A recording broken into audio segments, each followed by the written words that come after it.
Hi everyone.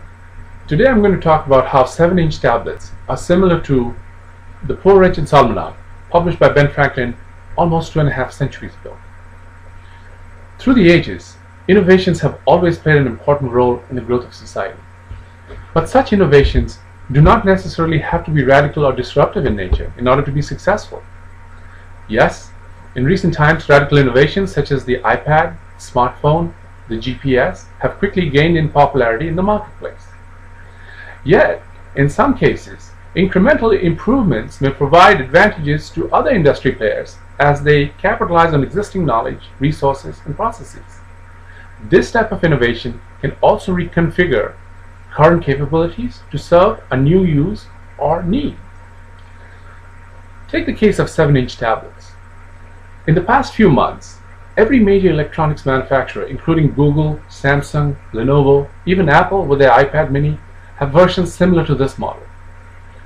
The 7-inch tablet typically costs about 40 to 50% less than the regular version, very similar to an iPad, and yet continues to be a popular item, not just because it offers many of the platforms and competencies of the regular version, but because of its portability. One can easily do almost everything that you can do with a regular tablet and yet carry this version in your pocket. But was this the first time someone thought of portability as a major source of incremental innovation? Well, let's go back to the early 18th century, almost 300 years ago. Obviously, electronic media wouldn't be invented in another 2 centuries, so books were the only sources of information. The most popular book in those days in the colonies happened to be the King James Version of the Bible.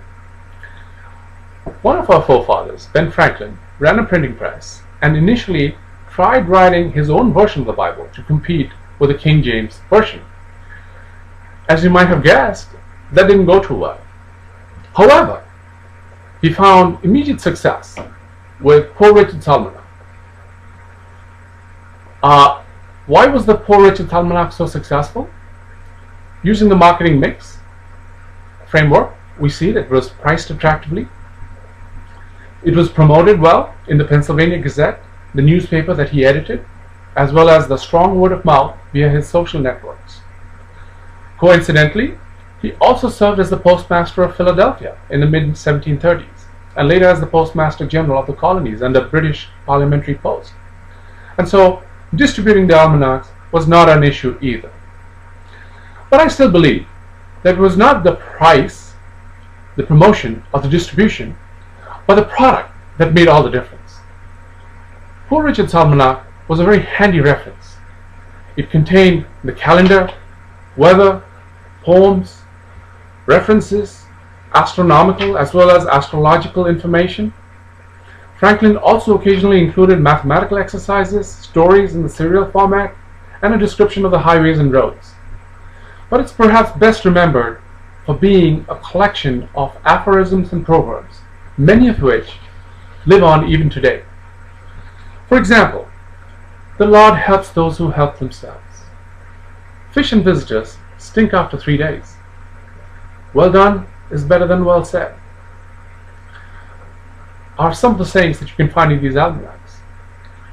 However, the most important feature of this book was the size. It was very easy to carry in the pockets, just like the 7-inch tablets today, and served as a ready reference.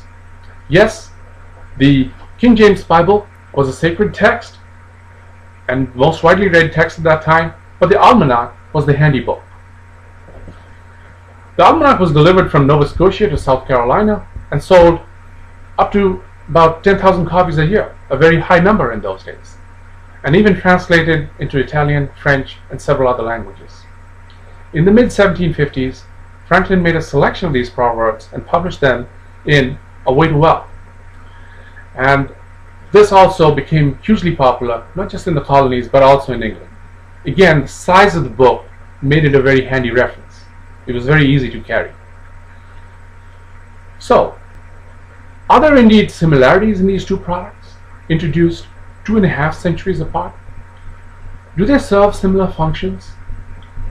Aren't they both handy references in their own ways?